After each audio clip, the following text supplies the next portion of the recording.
introduction of their electric model deemed the G580. And it's pretty interesting to say the least. I think what I'm most grateful for, being a Mercedes-Benz fan, is that they didn't change the styling much. They really kept it at its core a G-Class and just electrified it. In this instance, the electrification of this car, in my opinion, helps it more than it hurts it.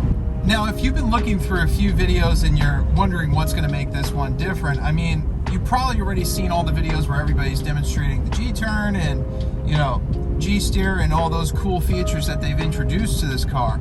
However, 90% of you aren't going to take this off-road, and I think it's important to discuss what it might be like potentially living with it, and if it still feels special compared to the V8 models.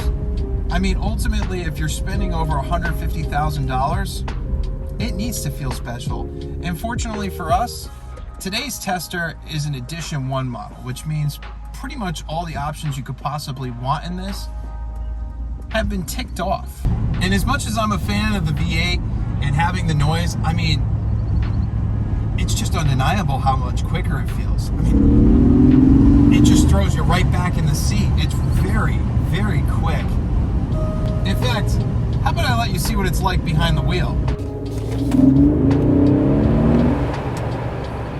And the handling of it is what you would expect. I mean, you will still see it lean in the corners, like I'm sure you'll see in the camera. I'm not sure how good it's picking it up, but like there is still a good amount of body lean.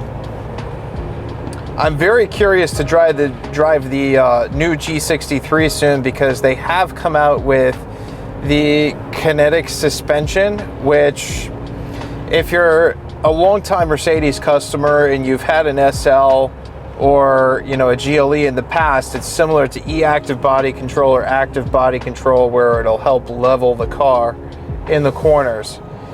I'm very curious to see how well that does. To my understanding, they haven't included that in the electric version. Maybe it was an issue with weight, or there just wasn't enough room to fit the system, because I'm sure the electric batteries and all the motors probably take up more space. I would say that it feels a little bit more confidence inspiring in the corners compared to the old school G-Wagons. Like if the last G-Wagon, if you were a customer in the past, was, say for instance, like a 2016 or, you know, before 2019 when they did the major redesign, I mean, these just handle totally different. It's definitely more confidence inspiring than that, but you forget that it's electric.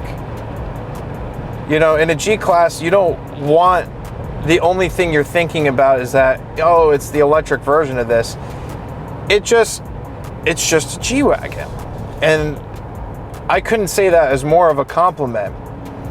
Now, me personally, would I still probably go with the G63? Yes. But if you're looking for an electric vehicle, I don't really think there's a better built SUV on the road. I mean, you just really can't compare this to the Rivian or the Tesla. It's just in a category of its own.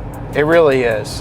And if you're a new Mercedes customer, I think one of the best things about the G-Wagon is this, or the gas counterparts, they just have all the luxury you can want with the maximum capability. You have adaptive cruise control with steering assist. You have one of the best and most capable off-roading softwares and programs. You have all the cameras, the surround view camera, you can see under the car. You have adaptive cruise control, massage seats, and one of the best stereos in the business, period. I mean, the Burmester 3D sound system is a spectacular system. They even have a mode where you could select an individual profile that you customize based off of your liking. And the power is just so instant. Oh my God, that torque is just, oh wow, it's really just something else.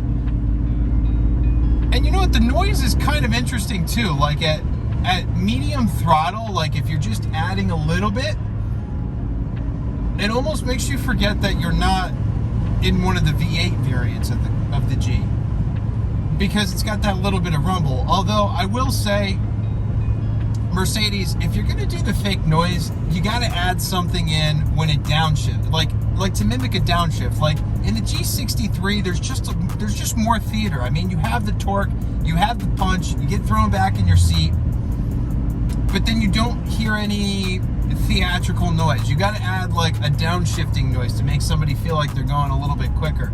It's fast and the noise is good, but I think that if I had any feedback, would be my feedback for that area of this whole deal. But I think Mercedes has waited the appropriate amount of time after some experimentation to make the G-Class electric.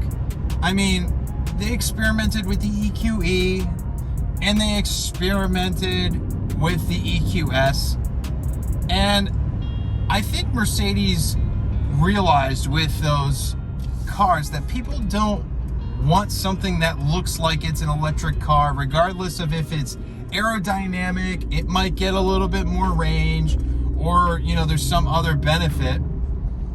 People don't care. They want something that's stately and that's gorgeous. It's almost indistinguishable from the internal combustion G550s just, you know, a year or two ago. But they've added things, you know? They haven't taken away from it. They haven't, you're not looking at it like, oh, why did they do that? I mean, if the only like real complaint that I have is that maybe they need to adjust the noise a little bit, I think that I would take that as a win. It's expensive, but I do think it backs up that price tag. You know, seeing that Tesla and Rivian are relatively young companies, there's a lot of issues with quality in those vehicles. I mean, there are some compromises. EVs, you know, the infrastructure isn't quite there yet, but the fact that this could tap into Tesla's charging network, and, you know, you have Electrify America and a few other, you know, I mean, it's getting there. The charging times are definitely in line with its competitors. You know, if you look at the Tesla and you look at, you know, the Rivian, the charge times, you know, to get to at least 80%, definitely aren't out of line with those vehicles by any means. And if you're somebody that's considering getting out of one of the V8 G-Wagons, maybe you're in a 2019, a 2020, 2021, I mean, I don't think I'd jump out of one of those cars just for, like, so let's just say the interior updates or, you know, the minor facelift. I don't think that that's worth it. However, if you're somebody that's been really wanting to try an electric vehicle, this is a very nice execution, and I don't think you'll be disappointed. And that about sums up what my thoughts are on the Electric G-Wagon. I do think that it's very well built. It's a nice execution of it, and I don't think it takes away from the heritage and what the G-Class nameplate stands for. If you enjoyed today's video, be sure not to forget to hit that like button, subscribe, turn on the bell notification so you don't miss out on future videos. If you'd like to see anything else reviewed from whatever brand, be sure to drop a comment down in the comment section below, and I'll be sure to try to accommodate that best as possible. And before we go, I'd like to say a special thanks to my friends down at Mercedes Benz of Fairfield, Connecticut. They're a great group of people, and if you're interested in this car, or any other Mercedes for that matter, be sure to check out their contact information in the description. With that said, thank you for watching, and I'll see you next video.